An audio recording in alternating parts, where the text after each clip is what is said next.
While I was talking to the doctor, my face paralyzed from the corner of this eyebrow all the way almost on a diagonal to the bottom corner of my right side of my face. I was unable to speak or control my face. My eye could not close. A week earlier, on Father's Day 2013, Pastor David Chotka began to experience severe pain in his ear. I went to bed that night and I had excruciating pain all up and down my left side. And I began to sweat profusely. I sweat through 4 pair of pajamas that night. Someone asked me on a scale of 1 to 10, what was it? I said 11. When David visited a walk-in clinic the next morning, the doctor told him it was an infected mosquito bite and prescribed antibiotics. But the following morning, new symptoms appeared. I was shaving, and my wife came into the bathroom, and she noticed there was a red ring underneath my left ear. She came back a minute or two later and noticed that the ring had expanded. 5-6 minute increments, it was getting considerably larger. It was quite frightening for us, and he was very ill. And someone over the age of 50 is never supposed to be recovered. His wife Elizabeth drove him to the emergency room, where doctors started a new round of antibiotics. David showed some improvement, but the following Sunday, things took a turn for the worse. I had had a piece of toast, and instead of it tasting like a piece of toast, it tasted like sugar. And that was strange. I thought something odd is going on here. Something's not right neurologically. And my lip began to paralyze. I couldn't feel it. It was like I had been to the dentist. And I called my wife, and she looked at me, and the paralysis was expanding out across my face on the left side in particular. David was rushed to the hospital, where doctors diagnosed him with Ramsey Hunt syndrome, a severe neurological disorder caused by a shingles outbreak that affects the facial nerves. And he said, "You are 8 days, and the treatment window is usually 2 or 3 days. When you discover that you have a shingles infection, I had a 40% chance of getting some of my face back."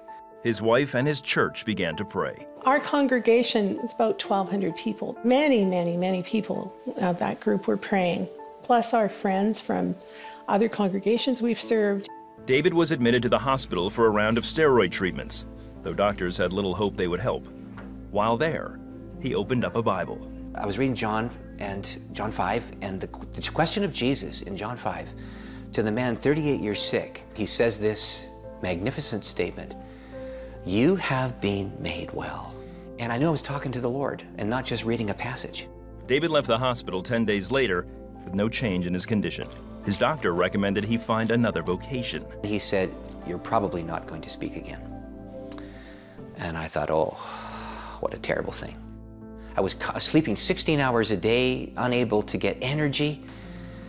It was scary, but the strange thing was, the solution when I became terrified, every single time that I would say, John 5:14, "You have been made well," the gift of faith would rise inside my soul. I would know I was going to be well, even though all the evidence said that I wasn't going to be.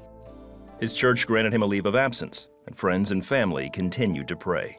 Then this woman, Gail, said, "I have prayed for you. And what has come to me is the story of Paul the Apostle when the shipwreck happened at the end of Acts of the Apostles. And they're building a fire, and he picks up a piece of wood to throw it in the fire, and a viper lands on his wrist, and he shakes the viper off into the fire." So this woman says, "The enemy has taken advantage. You are to shake this off in the same way as the Apostle Paul shook this off. And then when you have become well, the Lord will use this as a platform." The following Sunday, David went to a neighboring church to hear his cousin preach. And a strange thing happened at the back of the church. There was a lady walked in. She got up and she said, "The enemy has taken advantage, but you must shake this off. And when you do, the Lord will use this as a platform for the proclamation of the gospel." She said exactly what my friend had said just a few days before, that the small hairs rose on the back of my neck. David began to notice a change. I felt a tingling in the corner of the upper eyebrow. And that night, I was able to move and open and close my eyelid. So I called my wife again, and she came and she saw it, and she said, "Something's happening.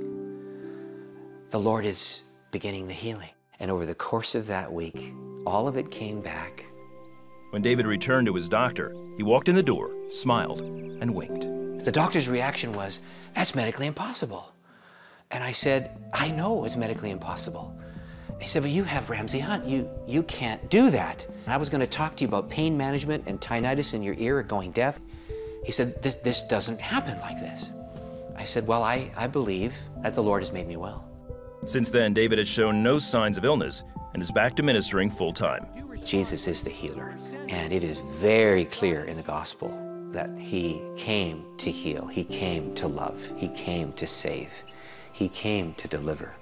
It's a delight to be the recipient of it, as well as to watch other people receive it. And I'm just thankful for the opportunity to testify that it's absolutely true.